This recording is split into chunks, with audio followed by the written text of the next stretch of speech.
بسم اللہ الرحمن الرحیم۔ اعوذ باللہ من الشیطان اللعین الرجیم، بسم اللہ الرحمن الرحیم۔ نحمدہ ونصلی علی رسولہ الکریم وآلہ الاطہار۔ عزیز طلاب اکرام، کتاب توضیح المسائل کے اسباق ہم مسلسل پڑھ رہے ہیں، جن اسباق میں سے آج ہم سبق نمبر 103 شروع کر رہے ہیں کہ جس کا عنوان گزشتہ سبق کی طرح شراکت کے احکام ہے۔ شراکت کے احکام سے مطلب یہ ہے کہ دو افراد یا دو افراد سے زیادہ مل کر کوئی کاروبار کریں اور منافع میں ایک دوسرے کے شریک ہوں، اس طرح سے شراکت بنتی ہے۔ اور اس کے لیے گزشتہ سبق میں ہم نے کچھ شرائط بھی بتائیں کہ شریک کے لیے جو شریک ہونا چاہتا ہے اس کے لیے کیا کیا شرائط ہیں۔ تو اس کے احکام باقی ہم آگے کے مسائل میں شروع کرتے ہیں۔ تو آ جائیے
اب آ جاتے ہیں مسئلہ نمبر 2111۔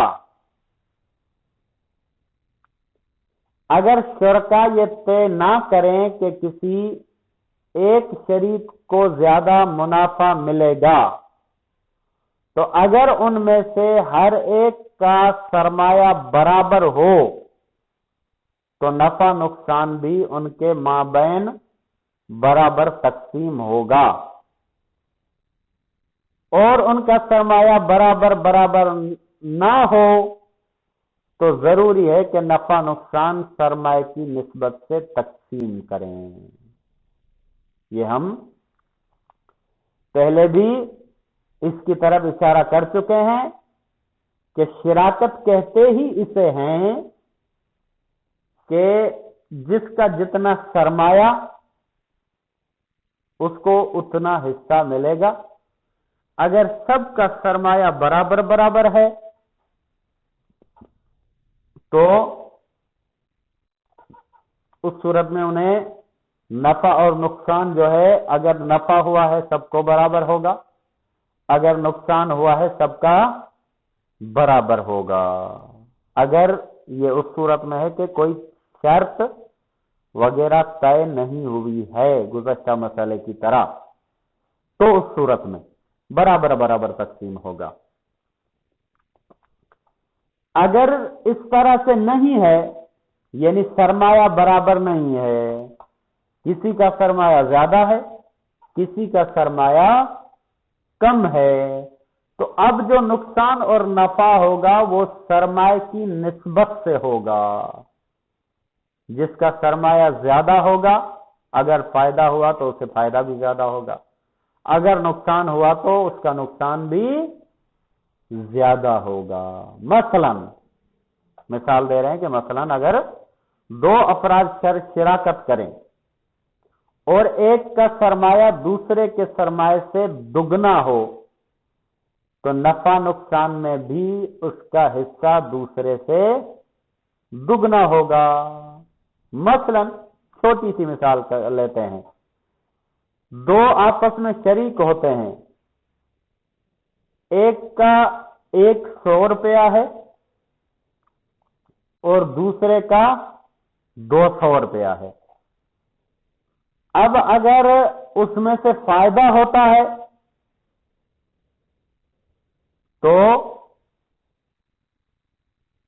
اسے، کیونکہ سرمایہ جس کا 200 روپیہ ہے اس کو نفع بھی ڈبل ملے گا۔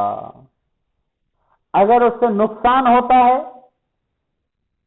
تو جس کے 200 روپے ہیں اسے نقصان زیادہ ہوگا، جس کے 100 روپے ہے اس سے نقصان بھی اس کے حساب سے کم ہوگا۔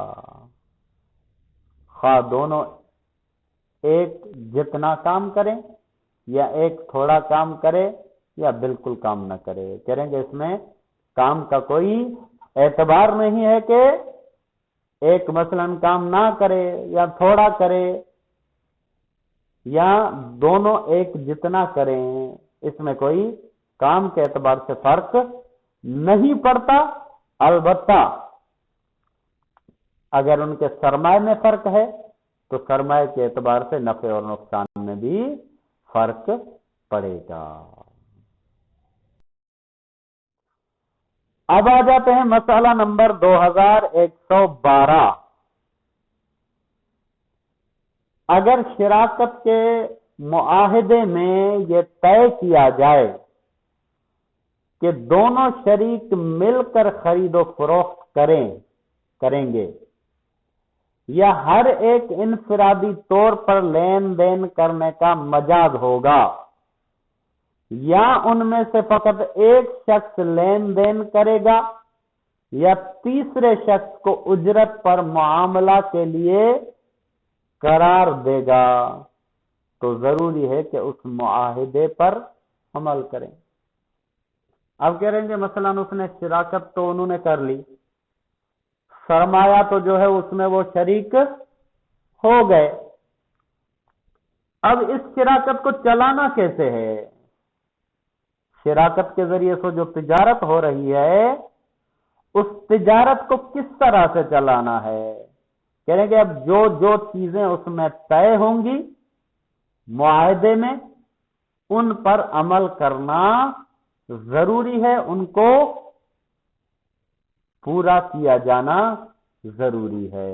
مثلا انہوں نے مل کر شراکت میں یہ شرط لگائی، طے کیا کہ بھائی خرید و فروخت جو ہے وہ مل کر کریں گے، ساتھ مل کے خریدیں گے بھی فروخت بھی کریں گے، تو اس پر عمل کیا جانا چاہیے۔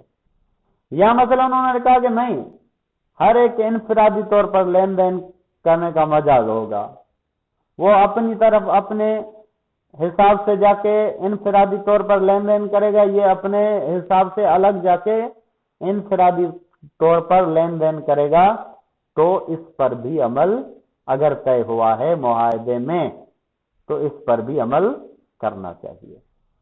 یا ان میں سے فقط ایک شخص لین دین کرے گا، مثلا طے ہوا کہ مثلا زید اور بکر میں سے زید جو ہے وہ لین دین کرے گا، بکر کا لین دین میں کچھ نہیں، لین دین کی اسے ضرورت نہیں ہے، تو اس پر بھی عمل کیا جانا چاہیے۔ یا مثلا چوتھی صورت یہ ہے کہ نہ تو بکر کرے گا نہ زید کرے گا لین دین، بلکہ کسی تیسرے شخص کو